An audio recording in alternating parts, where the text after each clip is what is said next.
সাকিবের জায়গায় মিরাজকে দলে নেয়ার কারণ জানালেন প্রধান নির্বাচক। সাকিবের বিকল্প খুঁজে পাওয়া নিয়ে একই বললেন কাজী আশরাফ হোসেন লিপু।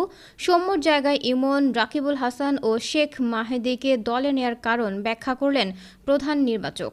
সৌম্যর জায়গায় ইমনকে দলে নেয়া নিয়ে লিপু বলেন, আমরা এখানে ইমনকে ট্রাই করে দেখতে চাই। তাকে আমরা বিশ্বকাপের দলেও ট্রেনিং সেশনে রেখেছিলাম। তাকে আমরা ভালোভাবে দেখেছি, সে ট্রেনিং ক্যাম্পেও ভালো কিছু করেছে। আমাদের ভবিষ্যৎ চিন্তা ভাবনায় আমরা তাকে শামিল করতে চাই দলে। সাম্প্রতিক সময়ে টি-20 ক্রিকেটে সেরা ছন্দে ছিলেন না, এরপরও এখন পর্যন্ত বাংলাদেশের ইতিহাসে এই ফরম্যাটে সেরা খেলোয়াড় সাকিব আল হাসানই। সাবেক এই বিশ্বসেরা অলরাউন্ডার বছরের পর বছর যেভাবে ব্যাটে বলে অবদান রেখেছেন, তার অবসরে সেই জায়গায় তাই তৈরি হয়েছে এক বড় শূন্যতা।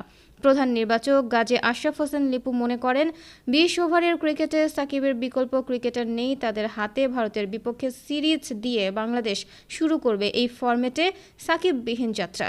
দল ঘোষণা করে গাজী আশরাফ হোসেন বলেছেন, কে নেবেন সাকিবের জায়গায় সেটাও। মিডল অর্ডারে গ্রেট সাকিব আল হাসান, উনি ঘোষণা দিয়েছেন যে তার শেষ টি-20 ম্যাচটি খেলে ফেলেছেন। তো সেখানে খেলার জন্য তার যে পারফরম্যান্স, তার যে অভিজ্ঞতা, তার কাছাকাছি বিকল্প এই মুহূর্তে আমাদের কাছে না থাকলেও তার জায়গাটি ব্যাটিংয়ে যিনি খুব ভালো সামাল দিতে পারেন তেমন একজন আমাদের কাছে মনে হয়েছে মেহেদী হাসান মিরাজ।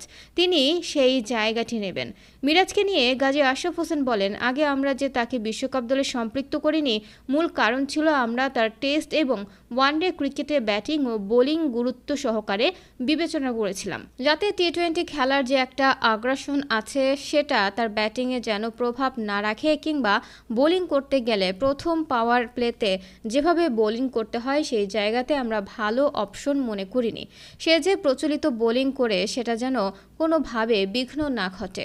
অনেক সময় আপনারা জানেন টি-20 ম্যাচে অনেক ভালো বল দেখা যায় যে মাঠের বাইরে থেকে ফিল্ডারদের কুড়িয়ে আনতে হয়। এটা একটা প্রধান কারণ ছিল যারা ভাবছেন বিশ্বকাপ দলে কেন ছিল না। এই ব্যাপারগুলোতে মেহেদী মিরাজের সঙ্গে আমাদের খুব পরিষ্কার কথাবার্তা হয়েছিল, কেন আমরা তাকে দলে রাখিনি, আমরা কোথায় তাকে দেখতে চাই। আমার বিশ্বাস সে যেখানে ব্যাটিং করবে সেখানে টি-20 ম্যাচের আলোকে বেশ বল যাতে পায়, যাতে তাকে ফিনিশারের ভূমিকায় না গিয়ে আরও একটু উপরে আমরা নির্বাচক প্যানেল তাকে দেখতে চাই। এছাড়াও বাকিবুলকে দলে নেওয়া নিয়ে তিনি বলেন, টিম কম্বিনেশন, ভবিষ্যৎ আর বর্তমান পারফরমেন্স অনুযায়ী তাকে আমরা দলে নিয়েছি। তবে দলে নেওয়া মানেই যে একাদশ অটো চয়েস এমনটা নয়, দলের প্রয়োজনে ক্যাপ্টেন তাকে ব্যবহার করতে পারবে। এছাড়াও আমাদের দলে শেখ মাহেদীকে আমরা রেখেছি, সে নতুন বলে ভালো একটা অস্ত্র। এছাড়াও ব্যাটিংটা ভালো করতে পারেন, সেক্ষেত্রে একটা সেরা ও শক্তিশালী দলই আমরা নেওয়ার চেষ্টা করেছি। প্রিয় দর্শক বন্ধুরা, বাংলাদেশের এই স্কোয়াডটি নিয়ে আপনাদের কি মতামত? আপনাদের গুরুত্বপূর্ণ মতামতটা অবশ্যই নিচে কমেন্ট বক্সে লিখে জানাবেন। আর ভিডিওটা ভালো লাগলে লাইক দিয়ে শেয়ার করে দিবেন বন্ধুদের মাঝে।